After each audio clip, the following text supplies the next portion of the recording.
Yaa'ii idilee arfaffaa bara hojii shanaffaa manni maree magaalaa Finfinnee geggeesse irratti kantiibaa Adaanech Abeebee gabaasa dhiyeessaniin magaalaa Finfinnee biyyoota Afrikaa keessaa guddina daa'immaniif filatamtuu taate taasisuuf mul'ata qabannee kaaneen sagantaan misooma guddina daa'imummaan dura hojiirra oolchine bu'aa qabatamaa agarsiiseera jedhan. Kanaanis hojii xiyyeeffannoo olaanaan damicha irratti hojjetameen Finfinneen magaalaa guddisa daa'immaniif mijattuu fi Afrikaaf fakkeenya ta'aa jirtudha jedhaniiru. Akkaataa karoora iddoowwan tapha daa'immanii babal'isuuf karoorfameen magaalaa Finfinnee keessatti iddoowwan tapha daa'immanii haala guddina fayyummaa qaama isaanii tilmaama keessa galchee 5,000 ol ijaaramanii tajaajila kennaa jiraachuu kan eeran kantiibaa Adaanech Abeebee qorannoo taasifameen sadarkaan guddina daa'immanii magaalaa Finfinnee kan waggoota darbaniin yoo madaalamu 4% fooyya'insa argisiisuus kantiibaa Adaanech himaniiru.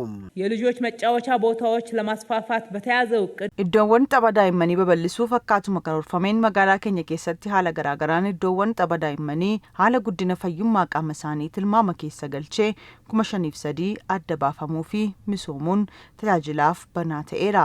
Waliigalaan gama kanaan bu'aan sagantichi argamsiise gamaaggamuun akkaataa qorannoo ba'een hojiilee waggoottan darban hojjetamaniin sadarkaan guddina daa'immanii magaalittii kanaan dura turerraa 4% fooyya'insa agarsiiseera. Sagantaan misooma guddina daa'imummaan duraa dhimmoota ijoo shaniin daa'imman magaalattii miiliyoona 1.5tti siqan guddisuuf kan kaayyeffate ta'uu kan himan kantiibaa Adaanech Abeebee keessattuu daa'imman maatii galii gadi aanaa qabanirraa dhalatan 300,030 fayyadamoo taasisuuf hojjetamaa jiraachuu ibsaniiru.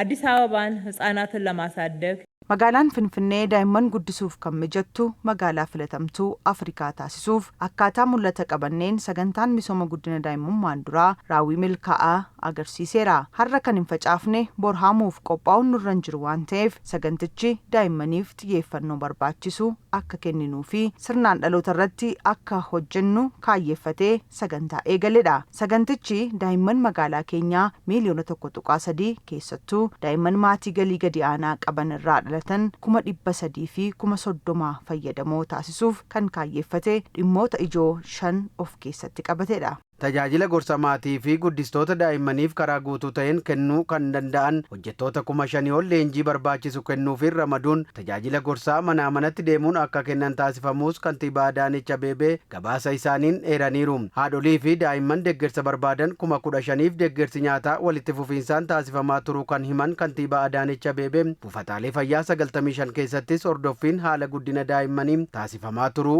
eeraniiru. የወላጆችንና አሳዳጊዎች ምክርን Tajaajila gorsa maatii fi guddistoota daa'immaniif karaa guutuu ta'een kennuu kan danda'an hojjettoota 5,000 ol leenjifnee bobbaasuun guyyaa 15 tajaajila gorsaa manaa manatti deemuun ni kennu. Akkasumas haala daa'immaniis addanii baasu. Haadholiif daa'imman deeggarsa barbaadan 15,000f deeggarsa nyaataa walitti fufiinsaan taasisuun buufataalee fayyaa 95 keessatti ammoo tajaajilichi akka babal'atuuf daa'imman 800,000 fi 18,105f hordoffiin haala guddina daa'immanii taasifameera. Hordoffichaan daa'imman rakkoo hanqinni guddinaa keessatti mul'ate 1,362f hordoffii fi tajaajilli rakkoo isaanii giddu galeeffate taasifameeraa fi Finfinneetti giddugalli tursiisa daa'immanii 1,155 ijaaramee tajaajila nyaataa fi qulqullinaa kennuun ijaarsa dhalootaaf bu'uura cimaa ka'aa jirraa kan jedhan kantiibaa Adaanech Abeebee waggoottan 3 darban tajaajila barnootaa sadarkaa tokkoffaan duraa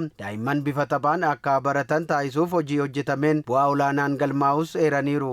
በተለያዩ ሞዴሎች 1155 Moodeloota garaagaraan giddugalli tursiisa daa'immanii 1,155 ijaaramee tajaajila nyaataa fi qulqullinaa dabaluun kennuun ijaarsa dhalootaaf bu'uura cimaa ka'aa jirra. Tajaajila barnoota idileen duraa kanaan dura 50% gadi ture waggoottan 3 darban bifa taphaan akka baratan taasisuun barsiisota bifa haaraan filuun leenjisuu fi damichaan beekumsaaf ogummaa gahaa akka qabaatan taasisuun hojii hojjetameen giddugaleessaan 99% irraan gahuun danda'ameera.